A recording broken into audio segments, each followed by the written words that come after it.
Manuprāt, mūsu partijā, es neteikšu, ka sarakstā, mūsu partijā ir ļoti spēcīgi un zinoši, pieredze bagāti cilvēki. Ja, mēs neesam partija, kura savācās tikai uz vēlēšanām.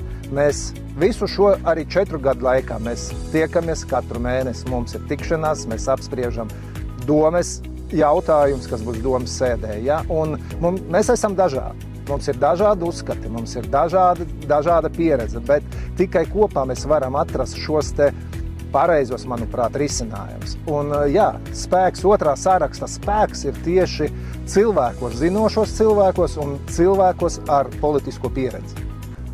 Tāpēc, manuprāt, ir jāatnāk 7. jūnijā un ir jānobalso tieši par otro sarakstu.